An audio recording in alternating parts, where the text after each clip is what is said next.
नमस्कार विद्यार्थी मित्रांनो. मागील व्हिडिओमध्ये आपण चेंज द व्हायचे सर्व प्रकार बघितले, नियम बघितले आणि ते नियम किती सोपे आहेत हेही आपण बघितलं. तर ते नियमावरती विविध स्पर्धा परीक्षेमध्ये प्रश्न कसे येतात ते आपण आज बघणार आहोत. तर थोडक्यामध्ये चेंज द व्हायचे जे नियम आहे ते नियमावरती स्पर्धा परीक्षेमध्ये कशा प्रकारे चॅलेंजेबल क्वेश्चन येतात. आता जे कन्फ्युजन असणारे क्वेश्चन आहे ते आपण इथे डिस्कस करणार आहोत. तर चला आता बघूया आपण व्हाईस वरती जे विविध स्पर्धा परीक्षेमध्ये आलेले जे क्वेश्चन आहेत ते बघूया. तर व्हाईस जे आहे व्हाईसचे दोन प्रकार मी तुम्हाला सांगितलेले आहे, ऍक्टिव्ह व्हाईस आणि पॅसिव्ह व्हाईस. तर हे जे प्रश्न आहे हे ऍक्टिव्ह व्हाईस पॅसिव्ह व्हाईस मध्ये जे आलेले आहेत तेच आपण सोडून घेत आहोत. तर तुम्हाला माहिती आहे कोणताही टॉपिक आपला कंप्लीट झाला की त्यानंतर आपण चॅलेंजेबल क्वेश्चन घेत असतो, एक टेस्ट घेत असतो. तर ती टेस्ट ही आहे. तर बघूया आता पहिला क्वेश्चन बघा. She is a singing a song. हे जे वाक्य आहे, she is a singing a song, हे चेंज व्हायचं वाक्य आहे आणि हे PSI 1987 ला आलेलं आहे. लक्षात घ्या. PSI 1987 ला हा प्रश्न आलेला आहे. हा प्रश्न अतिशय सोपा आहे. प्रश्न समजून घेण्याचा प्रयत्न करा. She is a singing a song, PSI 1987. आता हे खाली 4 पर्याय दिलेले आहेत. आता मी तुम्हाला शिकवत असताना सांगितलेलं होतं का चेंज व्हायचे जे टेन्स आहे त्या टेन्स वरती प्रश्न येतात. मॉडेल्स ऑक्झिलरी वरती प्रश्न येतात. राईट. इम्पेरेटिव्ह सेंटेन्स वरती प्रश्न खूप आलेले आहेत विविध स्पर्धा परीक्षेमध्ये. तर हे वाक्य आता तुम्ही फाइंड आउट करा. She is a singing a song हे वाक्य कोणत्या काळातील आहे? हे आहे प्रेझेंट कंटिन्युअस टेन्सचं वाक्य आहे. मग प्रेझेंट कंटिन्युअस टेन्स मध्ये तुम्हाला माहिती आहे की ऍक्टिव्ह व्हायचं पॅसिव्ह करताना आपण ऑब्जेक्ट घेतो. त्यानंतर supporting verb am is are घेतो. राईट. एम इज आर केव्हा घेतो? जर हेल्पिंग वर्ब किंवा ऑब्जेक्ट हे सिंग्युलर असेल तर इज, ऑब्जेक्ट हे प्लुरल असेल तर आर. त्यानंतर आयएनजी करिता आपण बीइंग घेतो आणि V3 घेऊन राहिलेला ऑब्जेक्ट घेतो. बरोबर आहे? किंवा राहिलेलं करता म्हणजे सब्जेक्ट प्रोनाउनचं ऑब्जेक्ट प्रोनाउन मध्ये रूपांतर करतो. हे जे नियम आहे हे नियम आपण शिकताना, डिस्कस करताना, नियम समजून सांगताना बघितलेलं आहे. तर आता बघा हे वाक्य she is a singing a song हे वाक्य आहे प्रेझेंट कंटिन्युअस टेन्सचं. यामध्ये आता ऑब्जेक्ट बघितला तर ऑब्जेक्ट अ सॉन्ग आहे. बरोबर आहे? त्यानंतर अ सॉन्ग सिंग्युलर आहे म्हणून इज, अ सॉन्ग इज, आयएनजीचं बी आणि सिंगचं संग आणि बाय लिहून कर्त्याचं रूपांतर किंवा सब्जेक्ट प्रोनाउनचं ऑब्जेक्ट प्रोनाउन मध्ये रूपांतर होईल बाय हर. मग आता हे जे 4 पर्याय दिलेले आहे, ह्या 4 पर्यायापैकी आपल्याला उत्तर शोधायचं आहे. तर पहिला पर्याय बघा, अ सॉन्ग इज संग बाय हर, हे उत्तर बरोबर आहे का?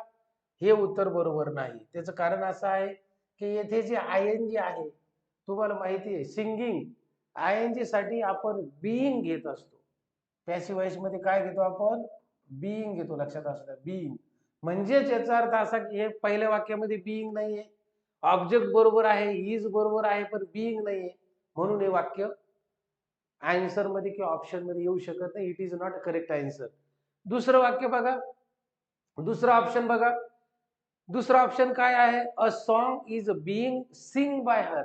आता इथे बाकीचं बरोबर आहे, सॉन्ग आहे, बीइंग आहे, परंतु हे जे सिंग आहे हे इथं रॉंग आहे. कारण V3 घ्यावं लागतं आपल्याला. मुख्य क्रियापदाचं तिसरं रूप आल्याशिवाय कोणतंही ऍक्टिव्ह व्हायचं पॅसिव्ह व्हायस मध्ये रूपांतर करता येत नाही, कोणत्याही सेंटेन्सचं, कोणत्याही वाक्याचं. त्यामुळं हाही प्रकार येते म्हणजे बी ऑप्शन सुद्धा इथे चूक आहे, करेक्ट नाही. त्यानंतर आता तिसरं ऑप्शन बघा. आता तिसरं ऑप्शन ऑब्जेक्ट आहे अ सॉन्ग, करेक्ट. त्यानंतर सिंग्युलर आहे म्हणून इज हेही बरोबर आहे. आयएनजी साठी बीइंग हेही बरोबर आहे. सिंगचं V3 संग आणि बाय करून सब्जेक्ट प्रोनाउनचा ऑब्जेक्ट प्रोनाउन हर करेक्ट आहे. म्हणजे हे जे आहे तिसरं जे आहे ऑप्शन ते हे करेक्ट आहे. त्यानंतर चौथं जे ऑप्शन आहे अ सॉन्ग वाज पास्ट टेन्स आहे इथे. तर हे वाक्य इथे नाही. म्हणजेच या पहिल्या प्रश्नाचं जे करेक्ट आन्सर आहे, करेक्ट ऑप्शन आहे ते आहे C. That is a song is being sung by her. तर मला असं वाटतं पहिला प्रश्न, पहिला सेंटेन्स जो आहे, पहिला क्वेश्चन जो आहे तो तुम्हाला समजलेला असावा.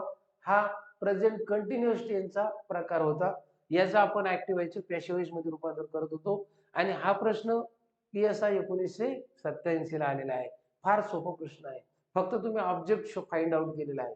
त्यानंतर ऑब्जेक्ट सिंग्युलर आहे म्हणून इज घेतलेला आहे आणि आयएनजी साठी बिंग आणि सिंगचं V3 आणि बाकीचं राहिलेलं बाय लिहून तुम्हाला माहिती आहे सीचं हर. तर अशा प्रकारे पहिला क्वेश्चन इथे संपलेला आहे. आपण आता दुसरा क्वेश्चन बघतो आहोत. आता दुसरा क्वेश्चन बघा, काय आहे दुसरा question? Give the order. PSI 1995 ला प्रश्न आलेला आहे. हा इम्पेरेटिव्ह सेंटेन्सचा प्रकार आहे. इम्पेरेटिव्ह सेंटेन्सचा प्रकार आहे, याच्यामध्ये लेटने वाक्याची सुरुवात होती, करेक्ट, किंवा ऑर्डर साठी यू आर ऑर्डर टू, ही वाक्यरचना आपण बघितलेली होती. आता इथे ऑप्शन मध्ये काय दिलेले ते आपण बघू. गिव्ह द ऑर्डर, जेव्हा इम्पेरेटिव्ह सेंटेन्सचं वाक्य असेल तेव्हा लेट असेल किंवा यू आर ऑर्डर टू असेल. ऑप्शन मध्ये बघा, द ऑर्डर वॉज गिव्हन, हे वाक्य टोटल चुकीचं आहे. त्याचं कारण असं आहे की येथे वाज येत नाही, लक्षात घ्या. वाज म्हणजे टेन्स नाहीये येते, राईट. त्यानंतर दुसरं वाक्य बघा, लेट हिम गिव्ह अन ऑर्डर. लेट हिम, लेट बरोबर आहे वाक्याच्या सुरुवातीला, पण हिम मध्येच आलेला आहे. गिव्ह म्हणजे विथ री इथे नाही, म्हणजे हेही वाक्य चूक आहे. त्यानंतर आता पुढचं वाक्य बघा, पुढचं वाक्य बघा, पुढचं वाक्य काय आहे?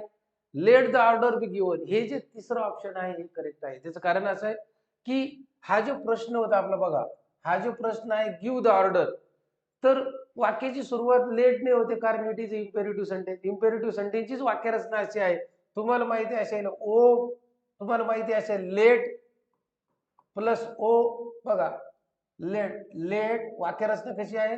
Let plus O plus be plus V3, ही वाक्यरचना आहे. कशाची? तर इम्पेरेटिव्ह सेंटेन्सची. मग या रचनेप्रमाणे आपण वाक्य बनवतो आहोत. आता वाक्याच्या सुरुवातीला लेट, त्यानंतर आता ओ, ओ म्हणजे द ऑर्डर, त्यानंतर बीई आणि त्यानंतर गिव्हचं गिव्हन, म्हणजे this is the correct option. म्हणजे गिव्ह हे जे काही, म्हणजे बघा हे जे तिसरं ऑप्शन आहे ते तिसरं ऑप्शन इथे करेक्ट आहे, म्हणजे C is the correct answer. Let the order be given. आणि 4 नंबरचं जे ऑप्शन आहे the order should be given, तर हे इथे करेक्ट नाही, कारण इम्पेरेटिव्ह सेंटेन्स मध्ये वाक्याची सुरुवात लेट ने होते, आणि म्हणून गिव्ह द ऑर्डर या प्रश्नाचं जे उत्तर आहे ते आहे let the order be given. C is the correct option. PSI 1995 ला हा प्रश्न आलेला होता. त्यानंतर आता पुढचा प्रश्न बघा, पुढचा प्रश्न बघा. येस, आता पुढचा प्रश्न काय आहे ते समजून घ्या. बघा पुढचा प्रश्न, वी ऍडमायर द ब्रेव. बघा, वी ऍडमायर द ब्रेव, ASO 2008 ला हा प्रश्न आलेला आहे. या प्रश्नामध्ये तुम्ही टेन्स फाइंड आउट करा. वी ऍडमायर द ब्रेव, ऍडमायर म्हणजे सिंपल प्रेझेंट टेन्स आहे, राईट. V1 आहे, राईट. ज्या वाक्यामध्ये V1 असेल किंवा V1 ला येस किंवा येस असेल ते सिंपल प्रेझेंट टेन्स असतो. मग सिंपल प्रेझेंट टेन्सचे नियम तुम्हाला माहिती आहे. ऑब्जेक्ट घ्यायचा आहे, त्यानंतर एम इज आर चा उपयोग करायचा आहे, ते पण सिंग्युलर प्लुरल ऑब्जेक्ट नुसार, करेक्ट. त्यानंतर V3 घ्यायचा आहे, रिमेनिंग ऑब्जेक्ट असेल तर ते घ्यायचं आहे. त्यानंतर बाय लिहून जे सब्जेक्ट प्रोनाउन आहे त्याचा आपण ऑब्जेक्ट प्रोनाउन मध्ये रूपांतर करतो, तर ते होते नियम. नियम तुम्हाला माहिती आहे. आता आपल्याला आन्सर फाइंड आउट करायचा आहे, तर बघा आता पहिला आन्सर बघा. आन्सर फाइंड आउट करताना आता ऑब्जेक्ट आहे का, पहिलं ऑप्शन बघा, bravery should be admired by us. Bravery हे, ब्रेवरी हे वाक्यामध्ये नाहीये, म्हणून ए हे ऑप्शनच नाही इथे, राईट. त्यानंतर आता हे करेक्ट आन्सर होऊ शकत नाही याचं ऑप्शन. दुसरं बघा B, the brave are admired by us. हे बी नंबरचं जे ऑप्शन आहे ते करेक्ट आहे का, तर नियमानुसार आपण बघू. बघा सुरुवातीला जो ब्रेव आहे ते ऑब्जेक्ट आहे, ऑब्जेक्ट हे प्लुरल आहे, द ब्रेव ऑब्जेक्ट हे काय आहे, प्लुरल आहे, म्हणून हे बी चं जे ऑप्शन आहे ते इथे ऑब्जेक्ट आलेलं आहे द ब्रेव. त्यानंतर प्लुरल आहे म्हणून आर. त्यानंतर ऍडमायर म्हणजे V1 चं V3 ऍडमायर्ड, आणि बाय लिहून सब्जेक्ट प्रोनाउन वी चं बाय अस, म्हणजे हे जे दुसरं आहे ते नियमानुसार करेक्ट आन्सर आहे. त्यानंतर one should admired by the brave किंवा one should admired the brave, हे रॉंग आहे, हे रॉंग आन्सर आहे. वन इथे येऊ शकत नाही, लक्षात घ्या, कारण इथे सब्जेक्ट प्रोनाउन दिलेला आहे. त्यानंतर एव्हरीवन मस्ट ऍडमायर्ड द ब्रेव, हेही नाही. लक्षात आलं तुम्हाला? तर थोडक्यामध्ये करेक्ट ऑप्शन जे आहे ते आहे बी. बी इज काय आहे, the brave are admired by us. तर अशा प्रकारे चेंज व्हायचे वाक्य करत असताना नियम बघून, ऑप्शन फाइंड आउट करून अचूक असं उत्तर देण्याचा प्रयत्न करा. सुरुवातीला आपण कोणत्या टेन्स मध्ये वाक्य आहे, कोणत्या प्रकारचे वाक्य आहे ते फाइंड आउट करा, त्यानंतर आन्सर देण्याचा प्रयत्न करा. तर हे 3 नंबरचं जे काही प्रश्न आहे आपण इथे सोडवलेला आहे. त्यानंतर आता पुढचा प्रश्न बघा, पुढचा प्रश्नही अतिशय सोपा आहे, लक्षात घ्या. पुढचा प्रश्न सुद्धा अतिशय सोपा आहे. तो प्रश्न संबंध फायर ब्रिगेड PSI 2009 ला आलेला प्रश्न आहे. प्रश्न फार सोपा आहे, लक्षात घ्या. प्रश्न फार सोपा आहे. संबंध फायर ब्रिगेड म्हणजे हे इम्पेरेटिव्ह सेंटेन्स आहे, वाक्याची सुरुवात करताना नाहीये. मग इम्पेरेटिव्ह सेंटेन्स मध्ये एक तर लेटनी सुरुवात असेल किंवा you are ordered, you are request, you are instructed. आता वाक्याचा प्रकार बघा आणि ऑप्शन मध्ये काय दिलेले बघा. संबंध फायर ब्रिगेड हे इम्पेरेटिव्ह सेंटेन्स आहे, लक्षात घ्या. लेटची वाक्यरचना येथे आहे कारण वाक्यामध्ये लेट दिसत आहे. मग आता वाक्याच्या सुरुवातीलाच लेट येणं अपेक्षित आहे. मग पहिलं वाक्य जर बघितलं fire brigade to be summoned, हे होऊ शकत नाही कारण हे नियमामध्ये नाही. जे आपण आज्ञार्थी वाक्याचे नियम बघितले, नियम आज्ञार्थी वाक्याचे काय आहे, तर नियम आहे let plus O plus V plus B plus काय आहे बी बीई प्लस V3 हा नियम आहे. या नियमानुसार आपल्याला वाक्य बनवायचं आहे, बरोबर आहे. संबंध फायर ब्रिगेड. मग आता वाक्याच्या सुरुवातीला लेट येणं गरजेचं आहे. तर इथे कॉल द फायर ब्रिगेड हेही वाक्य होऊ शकत नाही, हेही आन्सर होऊ शकत नाही, हेही ऑप्शन होऊ शकत नाही. मग तिसरं बघा, 3 नंबरचं ऑप्शन आहे का करेक्ट ते बघूया. आता वाक्याची सुरुवात लेट नाही आहे, त्यानंतर आपल्याला ऑब्जेक्ट शोधायचा. ऑब्जेक्ट काय आहे याच्यामध्ये, द फायर ब्रिगेड, बरोबर आहे. त्यानंतर बीई आहे, त्यानंतर V3 समनचं तिसरं रूप V3 समन आहे, म्हणजे C is the correct option आणि डी तर नाहीच नाही. तर अशा प्रकारे आपण या 4 नंबरच्या प्रश्नाचं जे ऑप्शन आहे करेक्ट ऑप्शन बघितलेलं आहे, ते आहे C, that is a let the fire brigade be summon. फार सोपा प्रकार आहे. नियम जर लक्षात असेल, शिकवलेले नियम जर आपल्या लक्षात असेल तर आपल्याला सहज उत्तर फाइंड आउट करता येतो. त्यानंतर आता पुढचा प्रकार बघा. पुढचा प्रकार बघा. पुढचा जो प्रकार आहे तो आहे, पुढचं वाक्य काय आहे, तर they sell the wood. STI 2010 ला प्रश्न आलेला आहे. STI 2010 ला प्रश्न आलेला आहे. प्रश्न फार सोपा आहे. दे सेल द वुड या वाक्यामध्ये सेल हे V1 आहे, म्हणजे इथे सिंपल प्रेझेंट टेन्स वाक्य आहे. मग सिंपल प्रेझेंट टेन्सच्या वाक्यामध्ये आता आपल्याला ऑब्जेक्ट शोधायचा आहे, बरोबर आहे. सिंपल प्रेझेंट टेन्सच्या वाक्यामध्ये कशा प्रकारे स्ट्रक्चर असतं, तर तुम्हाला माहिती आहे सिंपल प्रेझेंट टेन्स मध्ये O plus am is are plus V3 plus by आणि प्लस ऑब्जेक्ट प्रोनाउन ओपी म्हणतो मी इथे, ऑब्जेक्ट प्रोनाउन, राईट. मग आता या पद्धतीने आपल्याला वाक्य करायचं आहे. तर या नियमाप्रमाणे जर आपण वाक्य बघितलं तर आता ऑब्जेक्ट आहे द वुड. द वुडच्या नंतर द वुड हे एकवचनी आहे म्हणून इज, बरोबर आहे. आता पहिलं ऑप्शन बघा, पहिलं ऑप्शन नियमानुसार आपण करूया. They sell the wood. जर ऑब्जेक्ट फाइंड आउट केलं, द वुड इज करेक्ट. त्यानंतर एम इज आर पैकी आपल्याला इज वापरायचं आहे कारण it is a singular object, इकडे ऍज अ सब्जेक्ट, बरोबर. इकडे सब्जेक्ट झालेलं सिंगुलर आहे म्हणून इज इज करेक्ट. त्यानंतर आपल्याला आता V3 घ्यायचं, सेलचं V3 सोल्ड हेही करेक्ट. त्यानंतर आपल्याला बाय लिहून सब्जेक्ट प्रोनाउनचं ऑब्जेक्ट प्रोनाउन मध्ये रूपांतर करायचं आहे. आता बाय लिहिलेलं आहे आपण आणि देचं रूपांतर देम, म्हणजे पहिलं जे ऑप्शन आहे ते करेक्ट आहे, राईट. आता दुसरं ऑप्शन बघा, the wood sold by them नाही, यामध्ये सपोर्टिंग वर्ब नाही आहे. तिसरं बघा, the wood has been sold by them, यामध्ये हॅज बीन आलेले आहेत, परफेक्ट टेन्स नाहीये येते हॅज बीन घेण्याकरिता. आणि त्यानंतर डीचं बघा, द वुड वाज सोल्ड बाय देम, येथे पास्ट टेन्स सुद्धा नाहीये वाक्यामध्ये.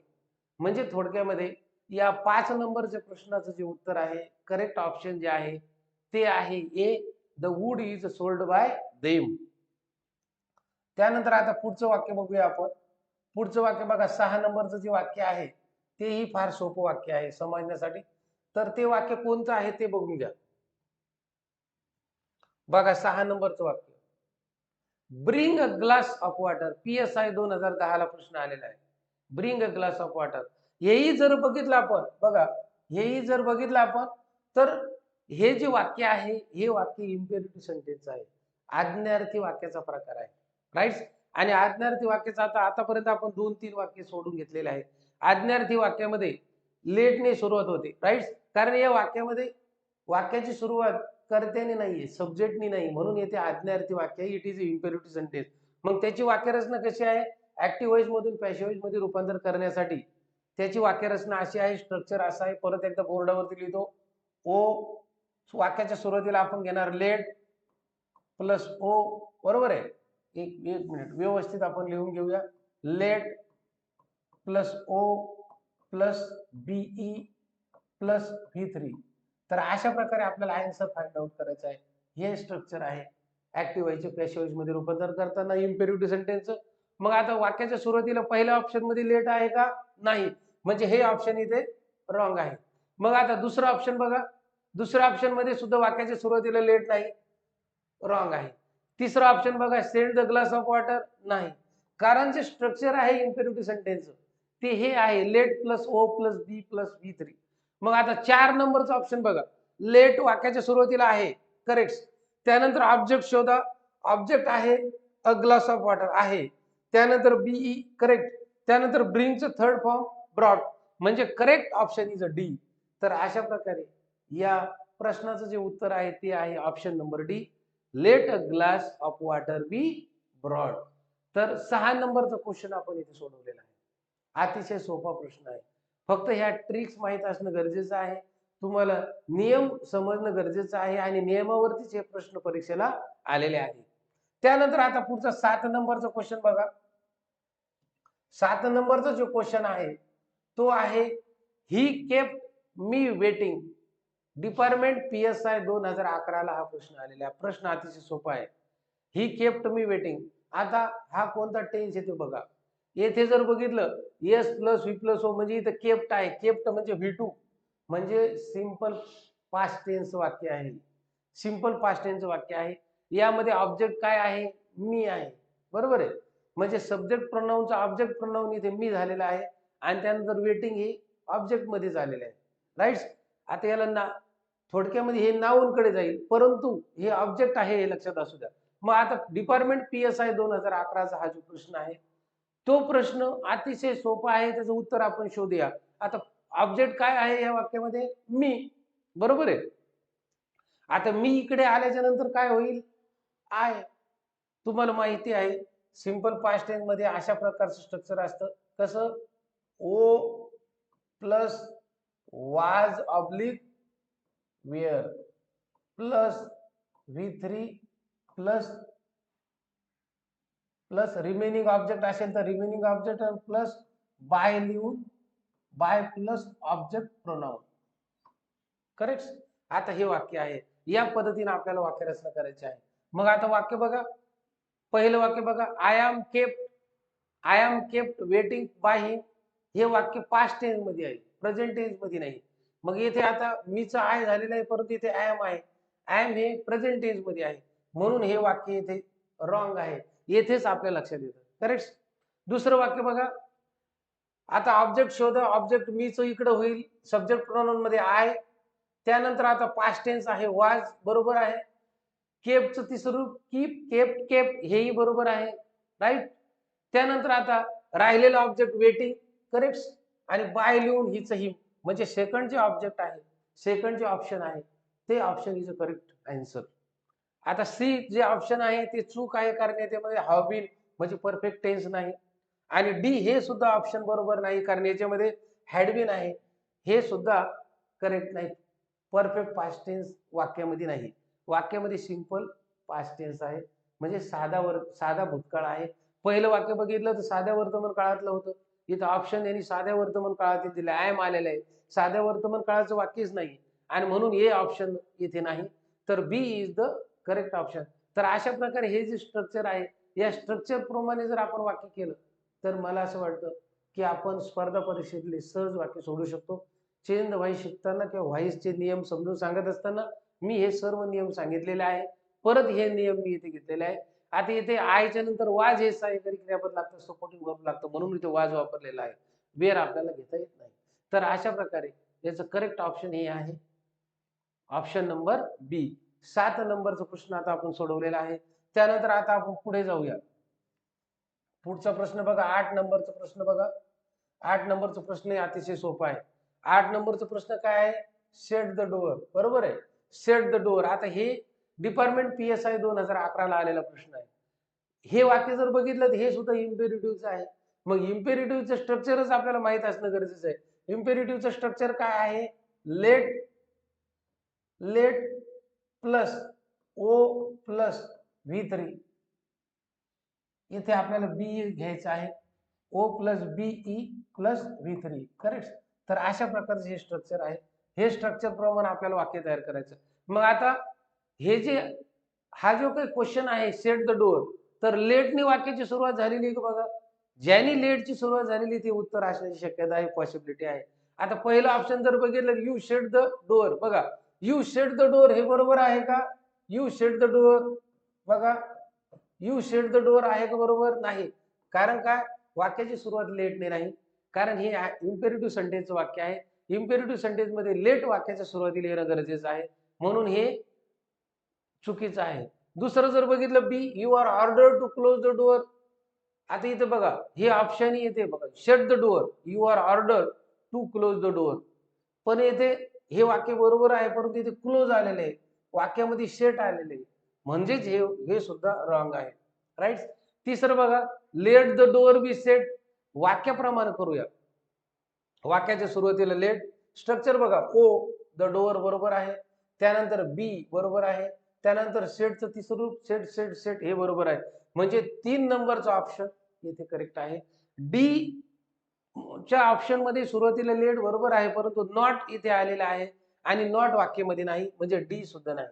तर तुमच्या लक्षात आलं असेल की सेट द डोअर हे आज्ञार्थी वाक्य आहे, इम्पेरेटिव्ह सेंटेन्स आहे. इम्पेरेटिव्ह सेंटेन्स चे पॅसिव्हाइज मध्ये करताना स्ट्रक्चर लक्षात घेणं गरजेचं आहे. स्ट्रक्चर प्रमाणे वाक्य बनवणं गरजेचं आहे.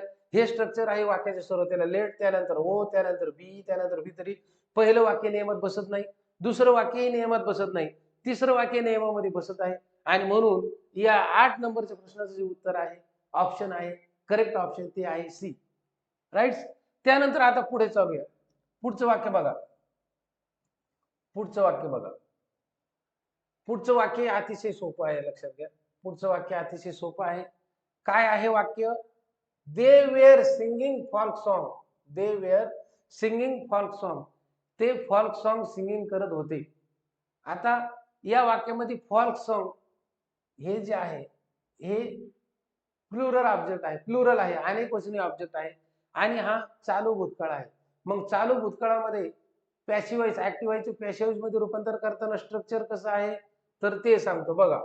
ओ प्लस वाज किंवा ऑब्लिक वेअर प्लस हे आयएनजीचा आपण येथे बीइंग घेतो, बीइंग प्लस V3. राईट. आणि त्यानंतर आता बाय लिहून सब्जेक्ट प्रोनाउनचं ऑब्जेक्ट प्रोनाउन मध्ये रूपांतर करूया. अशा प्रकारचं स्ट्रक्चर आहे. या स्ट्रक्चर नुसार आपल्याला आता उत्तर फाइंड आउट करायचं आहे. मग आता बघा सुरुवातीला ओ बघायचं. ओ काय आहे? Folk song. तर पहिल्या ऑप्शन मध्ये ओ आहे का? येते नाही. फॉल्क सॉन्ग आहे का? नाही. म्हणजे हे पहिलं ऑप्शन इथे कट चूक झालेला आहे, इथे करेक्ट आहे नाही, इनकरेक्ट आहे पहिलं ऑप्शन. आता दुसरं ऑप्शन बघा, फॉल्क सॉन्ग आहे, यामध्ये ऑब्जेक्ट आहे फॉल्क सॉन्ग, त्यानंतर हे प्लुरल आहे म्हणून वेअर वापरलेला आहे, बरोबर आहे. त्यानंतर बीइंग आहे, त्यानंतर सिंगचं संग आहे, आणि बाय करून ऑब्जेक्ट प्रोनाउन घेतलेले आहे त्याचं हे आहे. म्हणजे करेक्ट नियमाप्रमाणे बघितलं तर बी हे करेक्ट ऑप्शन आहे. सी बघा, फॉल्क सॉन्ग वाज संग बाय देम. वाजचा वापर इथे चुकीचा आहे, कारण फॉल्क सॉन्ग हे प्लुरल ऑब्जेक्ट आहे, इकडे इथे प्लुरल सब्जेक्ट झालेला आहे, म्हणजे वाज इथे चुकीचा आहे. त्यानंतर इथे बीइंग नाही, म्हणजे हे चूक आहे. त्यानंतर आता डी चा ऑप्शन बघा, folk song were sung by them, हेही वाक्य चुकीचं आहे. वाक्य हे कंटिन्युअस पास्ट टेन्स वाक्य आहे, त्यामध्ये आयएनजी आहे, आयएनजीचं रूपांतर बीइंग होईल, म्हणून बी नंबरचं जे ऑप्शन आहे ते करेक्ट आहे, आणि ते नियमानुसार वाक्य बनवलेलं आहे. नियम काय सांगतो? वाक्याच्या सुरुवातीला ऑब्जेक्ट घ्या, फॉल्क सॉन्ग घेतलेले आहे, त्यानंतर सपोर्टिंग वर्ब घ्या, ऑब्जेक्ट नुसार म्हणजे सब्जेक्ट प्लुरल असल्यामुळे वेअर घेतलेला आहे, आयएनजी नुसार बीइंग घेतलेला आहे, पास्ट पार्टिसिपल संग आहे, त्यानंतर सब्जेक्ट प्रोनाउनचं ऑब्जेक्ट प्रोनाउन मध्ये रूपांतर केलेलं आहे, ते अगोदर बाय शब्द घेतलेला आहे, बाय दे. अशा प्रकारे बी इज द करेक्ट ऑप्शन.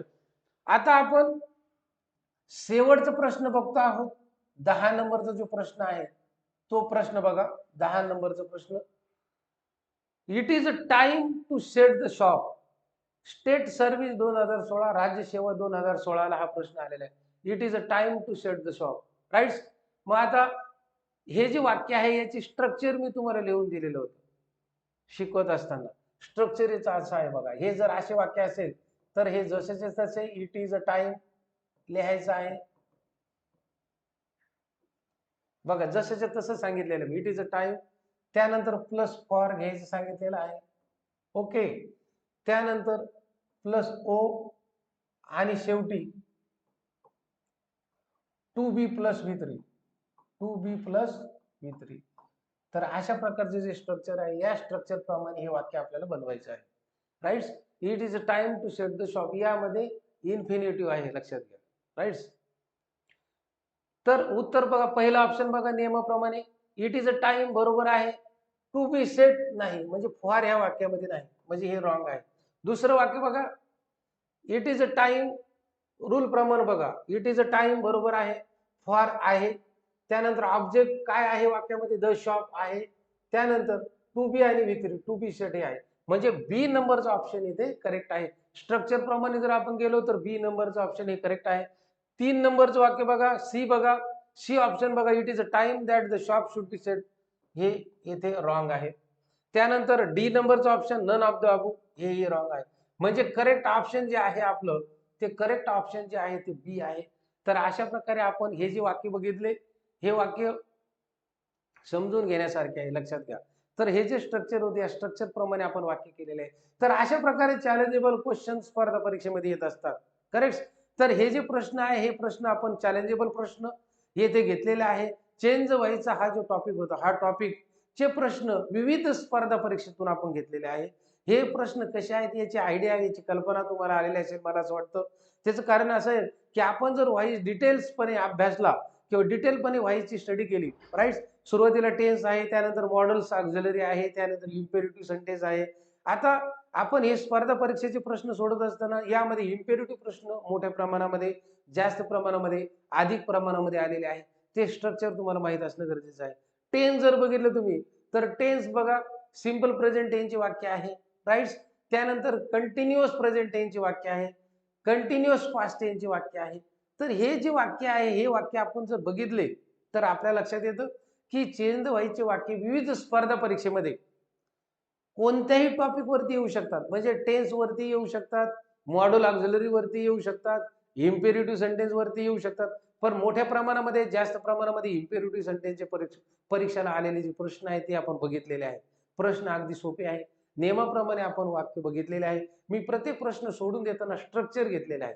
स्ट्रक्चरच्या माध्यमातून तुम्हाला समजून सांगितलेलं आहे की जेणेकरून तुम्हाला म्हणजे शिकवत असताना जे काही स्ट्रक्चर मी सांगितलेलं होतं त्या स्ट्रक्चर प्रमाणे आपण उत्तर फाइंड आउट करण्याचा प्रयत्न केलेला आहे. मला असं वाटतं हा जो टॉपिक आहे, हे जे चॅलेंजेबल 10 क्वेश्चन आहे, निश्चितच तुम्हाला स्पर्धा परीक्षेच्या विद्यार्थ्यांना समजण्यास मदत होईल आणि याचा तुम्हाला फायदा होऊ शकतो. तर हा टॉपिक चांगल्या प्रकारे बघा आणि अधिक वेळ न घेता मी इथे आता टॉपिक संपवतो, तुमची रजा घेतो. Thank you so much.